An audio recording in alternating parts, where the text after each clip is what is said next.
Dans cette vidéo, je vais vous parler de Sensor Community. Donc, c'est un projet qui me tient à cœur, puisqu'on permet en fait de monitorer la qualité de l'air dans son environnement, mais aussi de partager ces informations avec la communauté. Et donc, ces informations pourraient être après utilisées soit dans des logiciels tierces de mesure de qualité de l'air. Donc, moi, j'utilise pour ma part un logiciel qui vend aussi des prestations commerciales qui s'appellent IQR. Donc là, on peut voir, hein, on a des informations sur les qualités de l'air de différentes villes. Mais moi, lorsque j'utilise en fait la position de géolocalisation et que je suis à proximité de mon capteur, j'ai les informations de mon capteur qui s'affichent.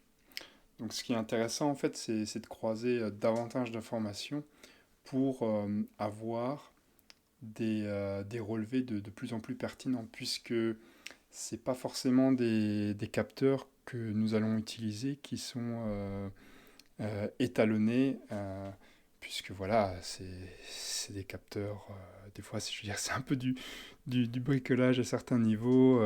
On achète pour quelques euros des pièces sur des sites très connus. Je vous ferai la liste en description.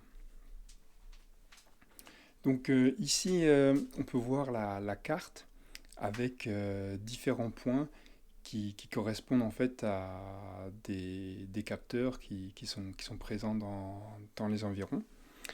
On peut aussi voir les différentes informations qui sont remontées par les capteurs, donc notamment les particules fines et la température, etc. En chiffres, ce qui est intéressant de voir, c'est que le projet il a débuté en 2015 euh, en Allemagne, à Stuttgart. Et de là, en fait, ils sont passés de 300 sondes et capteurs dans la ville à plus maintenant, à quasiment voilà, 14 000 dans le monde entier, dans 77 pays. Et ça ne cesse de grandir. Alors, le projet est très actif, on peut le voir sur la carte ici. Si je dézoome en Europe, notamment en Europe de l'Est, de l'Ouest, pardon, qu'est-ce que je raconte, ouais. Et en France, c'est un peu disparate, quoi. Par contre, bon, le reste du monde, et pour le coup, les États-Unis sont un peu en retrait. Alors, c'est vrai que il y a peut-être d'autres projets, je ne les connais pas. Si vous avez justement des informations concernant ces autres projets, je serai preneur. Aussi un chiffre important, donc c'est à peu près 50 euros le prix du fameux kit qu'on va voir ici, qui est sur la droite de votre écran. Donc j'ai pas acheté le kit tout fait, en fait, je veux dire, par Sensor Community. J'ai acheté au fur et à mesure les différents composants pour ma part. Et notamment le tuyau, j'ai eu beaucoup de mal pour en trouver un à prix raisonnable hein, maintenant. Donc il fait 75 mm, je vous invite de diamètre à le rechercher dans votre magasin de bricolage habituel. Donc moi, qu'est-ce que j'ai fait en fait? J'ai récupéré donc les différents éléments ici qui sont présents dans le kit d'introduction, donc à savoir le node MCU, donc forcément c'est la base, si je veux dire un peu la carte mère, hein, avec le microprocesseur donc, qui va s'occuper de gérer donc le micro-logiciel fourni par la communauté pour servir de passerelle en fait et renvoyer toutes les informations sur leur plateforme, les serveurs. Donc ici, on peut voir à gauche le capteur de particules fines, le SDS 011. Là, il y a le capteur d'humidité et de pression et aussi de température, le BME 280. Et moi, j'ai décidé aussi d'ajouter un autre capteur, un DHT 22 pour la température. Donc ça peut être utile pour justement croiser les différentes données, hein, puisque on va voir par la suite, j'ai pas un relevé exact pour les deux capteurs. Et donc après, moi j'ai mis un câble suffisamment long, micro USB pour me servir d'alimentation. Donc, hein. Après, ce qui pourrait être un challenge intéressant, c'est d'utiliser une batterie pour faire tampon et des panneaux solaires. Mais je suis dans une région qui n'est pas très ensoleillée, donc c'est pas pratique, on va dire. Et bien sûr, après, le système optimal, c'est d'utiliser les tuyaux pour laisser l'air circuler et ne pas fausser les mesures de température. Dans un premier temps, j'avais opté pour un boîtier carré qui était fermé, qui pour le coup était trop étanche d'une certaine manière. Et donc mes relevés de température étaient complètement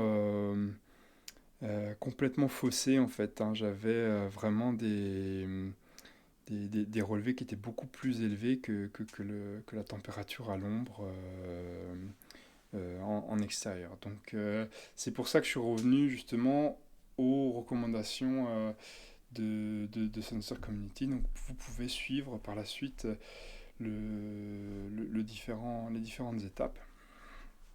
Et ce qui est intéressant, nous allons voir en fait, outre le fait que on puisse euh, donc récupérer enfin, envoyer nos informations, on peut aussi les récupérer. Donc, moi, je n'ai plus de Home Assistant, mais si vous êtes très intéressé justement par tout ce qui est domotique et automatisation et aussi donc souveraineté de vos données à la maison, ce qui est intéressant, c'est de regarder du côté de cette plateforme pour justement mettre en place un système qui pourrait vous permettre de visualiser de manière très facile les valeurs qui sont relevées par ces différentes sondes et par la suite même réaliser des systèmes d'automatisation si vous avez des équipements et des objets connectés. Alors maintenant, on va passer sur la partie de mon sensor. Je vais flouter l'ID pour éviter justement qu'on me retrouve sur la carte. Alors là, on voit, je suis en intérieur. Enfin, ok, il fait peut-être 20 degrés. Euh, mais vous voyez, enfin moi je sais qu'il fait 19 degrés d'après le thermostat de ma chaudière. Et là, j'ai déjà des écarts de température entre le BMP. Ah voilà, moi j'ai même pas un 280, j'ai que un 180, j'avais précisé. Et le 22. Donc ok. Et à niveau pollution de particules fines, je dirais que je suis encore aussi dans la norme. Maintenant, ce qui est intéressant de voir, c'est en plus donc des valeurs, on peut récupérer en fait. Non, c'est pas ça. On peut voir justement qu'on peut mettre davantage que ce qui a été présenté sur le site, notamment au niveau information. On peut rendre vraiment la plateforme indépendante. Je m'explique ici, on peut installer des écrans LCD justement pour afficher les différents relevés, que ce soit la température ou le niveau de pollution. Il y a aussi des projets où il y a un design différent pour une installation en intérieur qui permettent justement de réaliser avec une imprimante 3D un design suffisamment fonctionnel, je dirais, pour afficher les informations en intérieur. Et donc, oui, c'est vrai, avec la période de Covid, c'était peut-être la chasse au CO2. Et là, dans les sensors, on peut aussi voir qu'on a, qu'on a peut-être des sensors qui captent le CO2. Je ne suis pas persuadé dans la liste, mais c'est quelque chose à vérifier. Dans tous les cas, y a d'autres projets qui permettraient de faire ça. Maintenant, on voit par la suite voilà, qu'il y a aussi un capteur GPS. Notamment, là, l'intérêt, c'est d'avoir justement une plateforme vraiment nomade et de pouvoir faire des relevés tout en se déplaçant. Maintenant, pour moi, le futur en fait de ce projet, donc ça sera de l'installer en extérieur et de vérifier en fait la tenue dans le temps.